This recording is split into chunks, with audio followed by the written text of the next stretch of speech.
Hi, everybody. This is Dr. Lewitt. So we are starting week 7 of ALEC 341. Let me get my slides going here.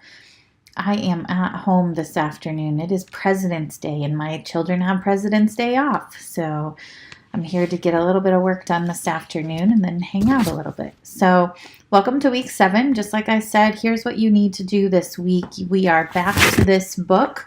We've been digging into science literacy a little bit. Now we're back to finishing up this book and rounding out our podcasting skills, technical learning. So you're going to read chapters 6, 7, and 8, and that will finish up this book. It's a pretty short book, only 8 chapters long. I really hope you've been following along with it. Lots of great interviews in it, lots of great practical tips. If you really think you might be a podcaster someday, great book to have.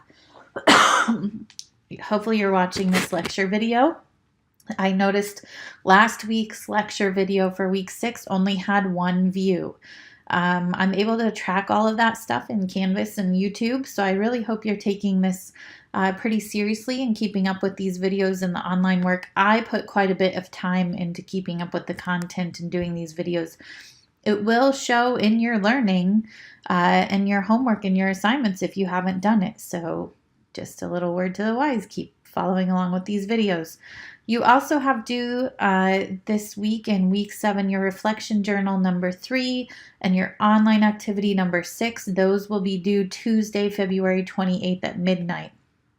And the online activity will stem from class. We're going to work on writing our intros and our outros and selecting music, and that's going to be what you work on and submit for that online activity number 6. So also come to class this week so you know what to do for that as well.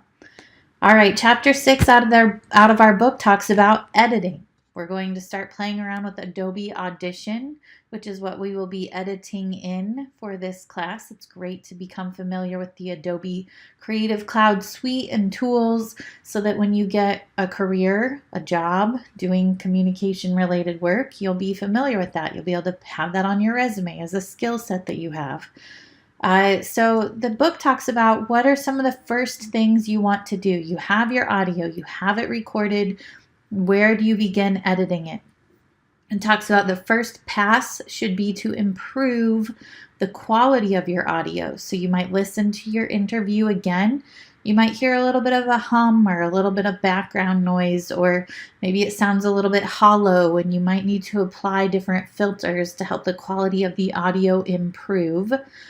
Then it talks about, what type and style of podcast are you doing? Are you doing a short and succinct podcast, or are you doing a little bit longer conversational podcast where it can ramble a little bit?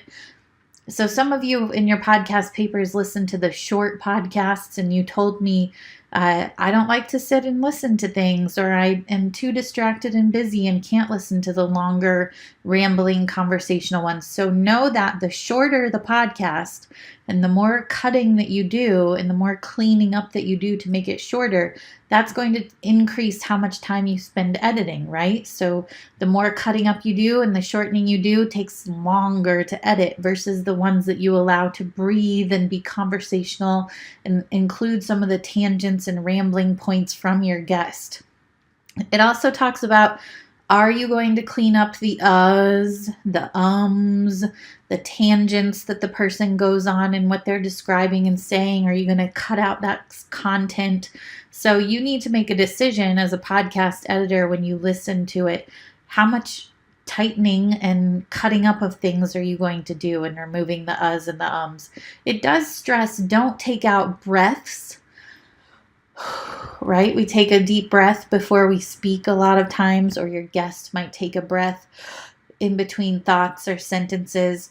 If you go in and cut every little nitpicky thing out, like they're breathing, then the podcast is going to be too jammed together and the words aren't going to make sense, and it's going to feel like the person is just talking and talking without ever taking a natural breath or pausing, which is not natural. It makes it feel really weird to listen to. So you have to sort of decide how much fine-tuning are you going to do. Taking out breaths, not necessarily a good idea because you lose the flow of the podcast. My puppy is here to say hi to you. Here we go. Say hi. Okay, so I know not many of you are watching these videos. If you email me and you tell me that you saw the video with my dog for week 7, this is Ralphie. If you say, we saw your video, Dr. Lowitza, with Ralphie in it, I will give you 3 points, 3 extra credit points out of nowhere, just because you actually paid attention to what I'm doing for class. Okay, go ahead, buddy. All right, so then it talks about it takes even more time to add the music, the sound effects, the natural sound, and to cut up the interview and then put the narration with it that you might write to go with the interview. So it takes a lot of time to edit, depending on how fine-tuning you're going to go. So it says, where do you begin? Review all of the pieces of audio that you have. Review the interview, review the intro and the outro that you recorded, review your narration that you wrote and voiced. Then decide on stereo versus mono. So mono means it's just one export track of audio. It's just one track. Stereo is multiple tracks, and you hear it sort of across 2 channels. I would recommend for our podcast that we're going to do that we do stereo, because we are adding music and natural sound and narration, and we're going to use multiple tracks of audio. Then, after you've listened to everything, you've made that technical decision, you're going to fix the volume of your narration, your interview, your intro, your outro. You're going to get it all sort of so that it's all bouncing in the yellow, not to the red, and make sure that you have a consistent volume to your tracks. Then you're going to do the cutting. You can cut out the uhs and the ums or parts of the interview that became boring or went on a tangent, and then add the intro and outro. Put the music under, have it fade in, and then have it fade out, and have it low underneath any speaking. So music is usually last, sort of the bells and whistles are last, after you get the content equalized and sounding good. Chapter 7 talks about where do we host podcasts? Where can you host them? And the main things you want to think about are, what are the bandwidths of the sites that you could host them on? The storage capacity, how much do they charge for storage? Do they have embedded players that you can embed inside of your own website? And then what kind of apps do they come with? So some really popular sites where you can host things, even if you just do a Google search for podcast hosting, you will see things like Buzzsprout come up. That's one I haven't even heard of yet, but they're paying for ads on Google, so they're trying to increase their business. Another one is Podbean. That is a popular one. I do think at one point KRVN, the radio station, was putting their stuff on Podbean. There's all kinds of articles out there about the best places to host your podcast. Our book talks an awful lot about Libsyn and how they host a lot of things. It says it starts out fairly cheap at $5 a month. SoundCloud is the one I've been using for streaming science, as you know, and that is because it's fairly reasonable pricing. Usually they give you so many gigabytes free on these sites, and then they start charging you per month or per track that you upload. I like SoundCloud because it can embed in Apple products. You can use it, or you can use it in Google Play for Android, or you can download its own app, SoundCloud, and use it. But there's also iTunes. If you want to figure out how to work with iTunes and embed things there, that's possible. There are lots of podcast hosting services these days. You used to really have to work off of an RSS feed, and you had to know how to connect the RSS feed to email so that then it could release the podcast across that through websites and things like that. But now we have SoundCloud and iTunes and all these great sites that do all that behind the scenes work in the cloud for you. Okay, chapter 8, that was chapter 7. So now we're on to chapter 8, is about growing your podcasting audience and sustaining your podcast. So it says you need to go all the way back to reconsidering again, who is your audience? How are you going to reach them? Where are they typically looking and downloading and consuming content from? And how can you get in their faces with your content through a lot of different channels, right? So another way to grow your audience, other than word of mouth and telling people you know and having it on your own sites, is to connect with your guests friends. So you might have a scientist in your podcast. Well, we need to know, what are their websites? What are their social media channels? Who's following them? Who do they follow? How can we get into their network so that we can expand and grow our audience?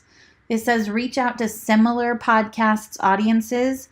So, for instance, on SoundCloud, I can have Streaming Science follow other podcasts, and other podcasts can follow Streaming Science. So, build a network of following podcasts that are similar to Streaming Science. So, I might follow Star Talk, or I might follow all the different podcasts you wrote about for your papers. Talks about make a marketing plan. So, have a deliberate plan for how you're going to raise money for your podcast. This might include social media and email. You can do some crowdfunding and ask people to donate to your podcast.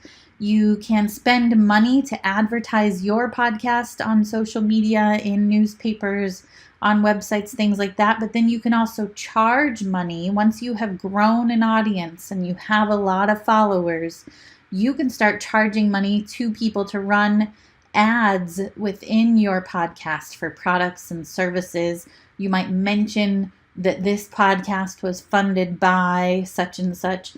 If you watch Jerry Seinfeld, Comedians in Cars with Coffee, or Comedians in Cars Getting Coffee, it's a video series. It's funded by Honda Acura, and you know that because they show those cars and they run ads at the beginning and end for that company. So you can do that sort of thing. Talks about build a community for your podcast to grow that audience and sustain it through community, through continuing to connect with those guests and those guests' friends and those funders for your podcast. Okay, so for online activity number 6, this is where you're going to submit your text for your intro and your outro for your podcast, and we're going to talk about this in class. You really want the intro and the outro of the podcast to say what each episode is bringing to the table. So you're going to fully explain what Streaming Science is in a couple sentences. Then you're going to go into a specific intro for just your podcast, your topic, your guest. You need to tell us what it is in the first couple sentences after we intro Streaming Science. Have some consistency from last year. So let's listen to how they described Streaming Science, and then we might tool it and tweak it a bit to describe it how we want to across our class, and then how we're going to do the more specific intros of each of our guests. So introduce yourself, the topic, and the scientist after we do that Streaming Science intro. We'll talk about it more in class. You're going to submit the text to your intro and your outro to me via activity number 6 this week. And again, that's what you need to do your Reflection Journal 3, Activity 6 by Tuesday, February 28th, and read those chapters 6, 7, and 8. All right, thank you guys. I hope you have a great week 7, and I look forward to seeing you in class soon.